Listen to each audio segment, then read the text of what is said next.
इस वीडियो में हम डिस्कस करेंगे मैक्सिमम पावर ट्रांसफ़र थ्योरम। तो वैसे तो maximum power transfer theorem schools में भी पढ़ी है, लेकिन यहाँ पर एसी सर्किट्स के लिए देखेंगे। तो सबसे पहले स्टेटमेंट को एक्सप्लेन करेंगे, उसके बाद सर्किट डायग्राम बनाएंगे, उसके बाद उसका कॉम्प्लेक्स पार्ट को इक्वेट करेंगे और ऑब्टेन करेंगे। तब उसके बाद रियल पार्ट देखेंगे, रियल पार्ट की क्या कंडीशन आनी चाहिए। और रियल पार्ट और कॉम्प्लेक्स पार्ट की कंडीशन को जब एक साथ लिखेंगे, हम देखेंगे कि लोड उसके इंटरनल रेजिस्टेंस का कॉम्प्लेक्स कॉन्जुगेट है। तो इसी चीज़ को यहाँ पर प्रूव करेंगे। तो चलिए शुरू करते हैं। An EMF source transfers maximum power to a load when the resistive part of the load and EMF are equal and the reactive part are equal in magnitude but opposite in sign. इसका मतलब क्या है कि हमारे पास कोई EMF source है और उसे हमने लोड से कनेक्ट किया, तो ईएमएफ सोर्स का भी एक इंटरनल इम्पीडेंस होगा और लोड का इम्पीडेंस होगा। ये maximum power transfer theorem schools में भी की थी, बट वहाँ पर इम्पीडेंसेस सारे रियल थे, मतलब रेजिस्टेंसेस लगे हुए थे। जो ईएमएफ सोर्स था उसका इंटरनल इम्पीडेंस भी इंटरनल रेजिस्टेंस था और लोड भी रेजिस्टेंस था। यहाँ पर अंतर इतना है कि जो ईएमएफ है उसका इंटरनल इम्पीडेंस भी कॉम्प्लेक्स है। मतलब ऐसे कह सकते हैं एक रियल पार्ट होगा, एक उसका कॉम्प्लेक्स पार्ट होगा। रियल पार्ट कहाँ से आएगा? जो रजिस्टिव पार्ट होगा। और कॉम्प्लेक्स का पार्ट कहाँ से आएगा? कॉम्प्लेक्स पार्ट आएगा आपका इंडक्टर, कैपेसिटर, इन सबको लगाने से। तो लोड है वो भी आपका कॉम्प्लेक्स होगा। मतलब ऐसे कह सकता हूँ C+ID।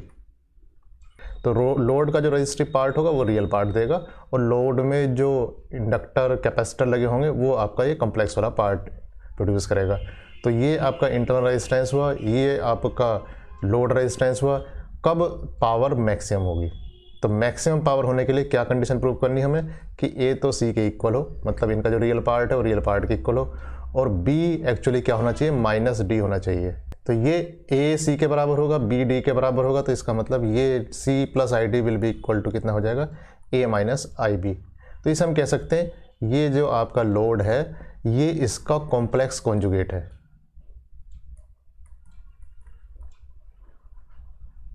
ये कहना चाह रहे हैं, in other words we can say that when the load impedance is a complex conjugate of the impedance of EMF. तो जब ये लोड इम्पीडेंस इंटरनल इम्पीडेंस का कॉम्प्लेक्स कॉन्जुगेट होगा, तब इस लोड इम्पीडेंस में जो पावर होगी वो मैक्सिमम होगी, या कह सकते हैं वो जो सोर्स है वो लोड को मैक्सिमम पावर ट्रांसफ़र करेगा। इसलिए इसका नाम है मैक्सिमम पावर ट्रांसफ़र थ्योरम। तो इसे सर्किट बनाकर प्रूव करते हैं। तो यहाँ हम एक AC सोर्स लेते हैं, उस AC सोर्स का एक इंटरनल इम्पीडेंस है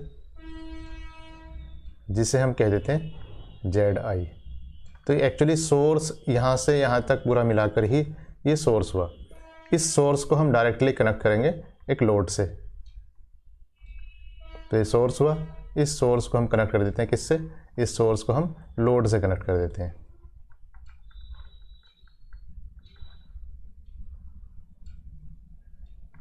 तो ZI है और ये ZL है। ये AC सोर्स है। यहाँ ये सोर्स के टर्मिनल्स कह सकते हैं, और यहाँ से लोड के टर्मिनल इससे कनेक्ट कर दिए गए हैं। तो यहाँ AC सोर्स का EMF हम E मान लेते हैं, और ये ZI जो सोर्स का इंटरनल इम्पीडेंस है वो चूँकि कॉम्प्लेक्स है, तो यहाँ ZI को इसलिए लिख देते हैं ZI = RI + JXI। J actually क्या है? J ये है √-1। तो पहले से आप पढ़ते हैं I = √-1, लेकिन यहाँ I की जगह J लिखेंगे क्योंकि यहाँ I को हम करंट के लिए यूज कर रहे हैं।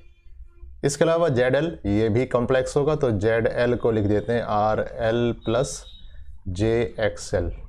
अब देखिए यहाँ पर जो EMF है E है, मान लीजिए इसमें करंट कितना है? I है, तो करंट कह देते हैं करंट इन द सर्किट कितना होगा? तो चूँकि यहाँ ZI और ZL सीरीज में लगे हुए हैं, इसलिए करंट की value I will be equal to हो जाएगी, जो EMF E है उसमें से सब्ट्रैक्ट कर देंगे कितना? ZI + ZL, ये सब्ट्रैक्ट कर देंगे। अब ZI और ZL को यहाँ सब्स्टिट्यूट कर देते हैं, तो ये हो जाता है E/ZI कितना है? RI + JXI + RL + JXL।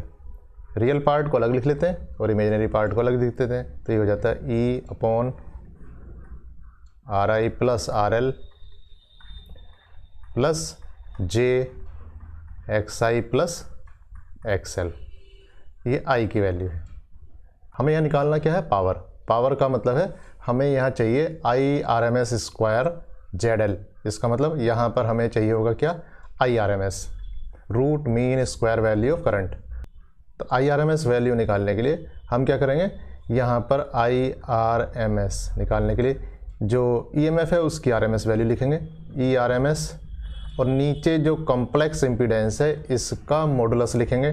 तो मॉडुलस निकालने के लिए क्या करेंगे, रियल पार्ट का स्क्वायर, इमेजिनरी पार्ट का स्क्वायर, और उसका सम करने के बाद उसका अंडर रूट निकाल देंगे। तो ये हो जाएगा under root RI plus RL का square plus XI plus XL का square.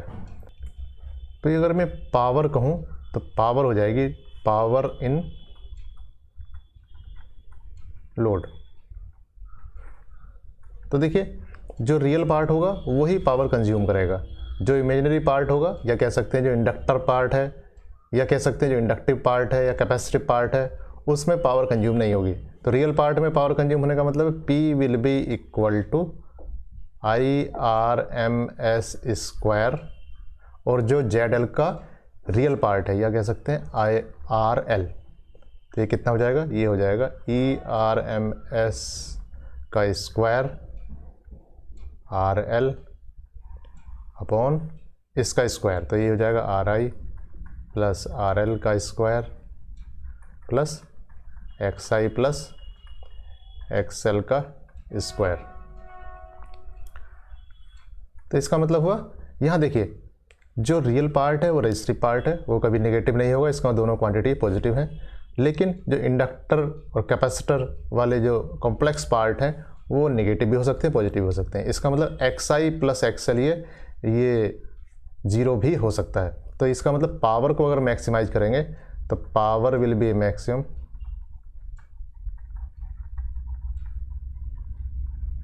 When XI plus XL equal to 0। ये RI प्लस RL तो 0 हो ही नहीं सकता। RI प्लस RL 0 कब होगा, जब RI भी 0 होगा और RL भी 0 होगा। इसका मतलब जो रेजिस्टिव पार्ट है वो 0 ही होंगे, लेकिन ऐसा नहीं है। इसका ये हो सकता है 0, क्यों, क्योंकि इसमें इंडक्टर का जो होगा वो पॉजिटिव देगा और कैपेसिटिव पार्ट जो होगा वो नेगेटिव देगा। तो कहीं ये नेगेटिव पॉजिटिव हो सकते हैं, या हम कह सकते हैं XL equal to minus XI। जब हम इसे ऐसे लगा देंगे तो पावर की वैल्यू कितनी आ जाएगी, ये आ जाएगी ERMS का square RL upon RI plus RL का स्क्वायर। अब हमें देखना क्या हमें इन पे कोई क्या कंडीशन लगानी चाहिए जब पावर मैक्सिमम हो। आगे चलते हैं। ये तो एक तो कंडीशन ये आई XL equal to minus XI, इसका ध्यान रखेंगे और यहाँ देखेंगे इस पर क्या कंडीशन लगानी चाहिए।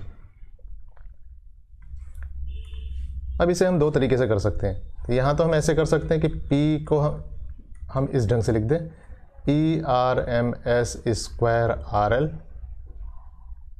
और यहाँ इसे क्या लिख दें, ये A प्लस बी का स्क्वायर है तो इसे लिख देते हैं A माइनस बी का स्क्वायर प्लस 4AB, यानी कि RI माइनस RL का स्क्वायर प्लस 4RI RL। अब क्या है, यहाँ देखिए ये जो ब्रैकेट है ये 0 हो सकता है क्योंकि दोनों क्वांटिटी पॉजिटिव है। तो P को फॉर मैक्सिमम पावर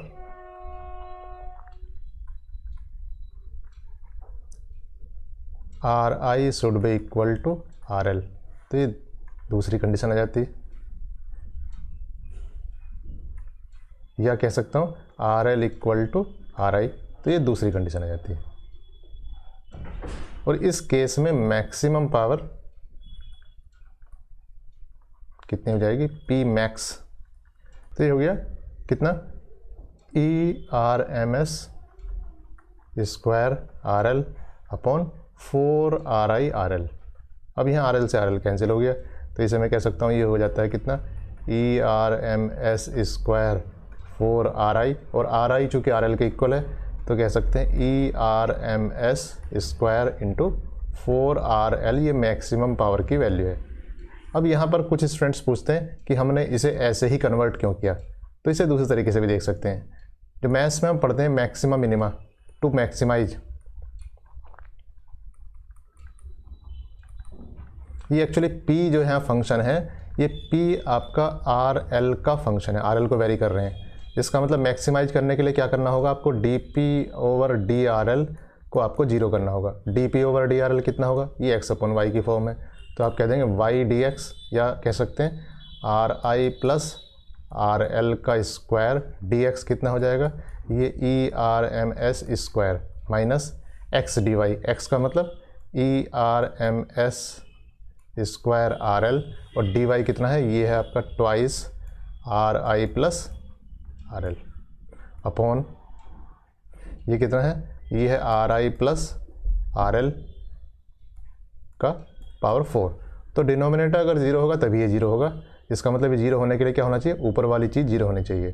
कितनी है ये, RI + RL का स्क्वायर ERMS का स्क्वायर माइनस ERMS का square RL to RI + RL = 0। अब देखिए जो चीज़ें कॉमन है वो यहाँ से हटाए थे, ये पूरी की पूरी कॉमन है।